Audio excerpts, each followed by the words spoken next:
बिस्मिल्लाहिर्रहमानिर्रहीम।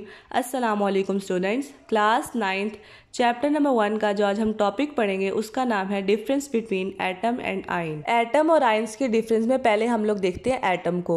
एटम जो होता है वो एक स्मॉलेस्ट पार्टिकल होता है किसी भी एलिमेंट का या मैटर का। फॉर एग्जाम्पल नीचे मैंने यहाँ एलिमेंट बनाया हुआ एक, ज़्यादा सारे यहाँ पे हाइड्रोजन एटम है, ठीक है। सेम टाइप ऑफ एटम से मिलके हमारे पास एक एलिमेंट बनता है। तो एलिमेंट का एक जो स्मॉलेस्ट पार्टिकल होता है ना उसको हम कहते हैं एटम। जबकि आयन जो होता है वो स्मॉलेस्ट यूनिट होता है किसी भी आयनिक कंपाउंड का। आयनिक कंपाउंड ऐसे कंपाउंड्स होते हैं जिसमें आयनिक बॉन्डिंग पाई जाती है और ionic bonding complete share of electron की वजह से होती है। आयनिक कंपाउंड्स हमारे पास NaCl, NaOH इस तरह के कंपाउंड्स होते हैं जो इलेक्ट्रॉन को या तो ले लेते हैं या इलेक्ट्रॉन डोनेट कर देते हैं, उनकी वजह से उन पे पॉजिटिव या नेगेटिव चार्ज आ जाता है।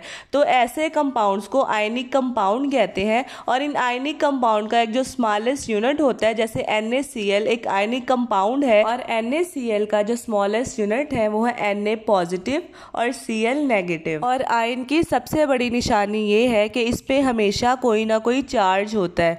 वो चार्ज पॉजिटिव भी हो सकता है और नेगेटिव चार्ज भी हो सकता है। सेकेंड डिफरेंस ये है कि एटम इंडिपेंडेंटली एग्जिस्ट कर भी सकता है और नहीं भी कर सकता। कभी कभी एटम जो होता है हमारे पास हाइड्रोजन एटम, ऑक्सीजन एटम इस तरह से होते हैं। कभी कभी ये अकेले नहीं बल्कि H2O हाइड्रोजन और ऑक्सीजन इकट्ठे मिलके फिर जो है ये एग्जिस्ट करते हैं। तो इसलिए ये कभी इंडिपेंडेंटली एग्जिस्ट कर भी सकते हैं और कभी कभी ये इंडिपेंडेंटली एग्जिस्ट नहीं भी करते। और एटम्स हमेशा एक केमिकल रिएक्शन में हिस्सा लेते हैं। जैसे कि एक वाटर का मैंने केमिकल रिएक्शन लिखा हुआ है कि हाइड्रोजन के एटम जब ऑक्सीजन के एटम से रिएक्ट करते हैं तो हमारे पास वाटर बनता है। तो इसलिए जो एटम होते हैं वो हमेशा केमिकल रिएक्शन में हिस्सा लेते हैं। जबकि आयंस जो होते हैं वो इंडिपेंडेंटली एग्जिस्ट नहीं करते।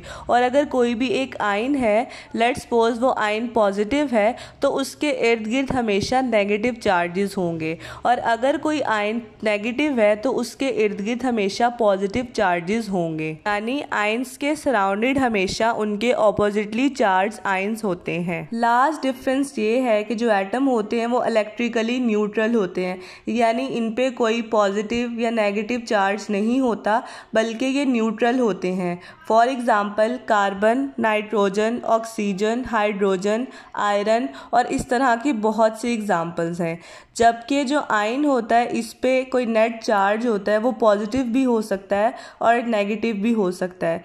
फॉर एग्जाम्पल सबसे पहले मैंने एक NaCl, ये एक आयनिक कंपाउंड है। आयनिक कंपाउंड का जो स्मॉलेस्ट यूनिट है Na पॉजिटिव और Cl नेगेटिव। इनके जो स्मॉलेस्ट पार्टिकल हैं इनमें जो आयंस हैं एक पे पॉजिटिव चार्ज है, एक पे नेगेटिव चार्ज है। इसी तरह एक और आयनिक कंपाउंड है NaOH।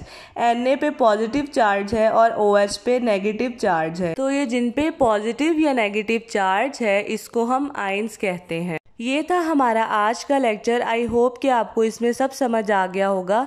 लेकिन अगर आपको कुछ समझ नहीं आया तो आप कमेंट करके मुझसे पूछ सकते हैं।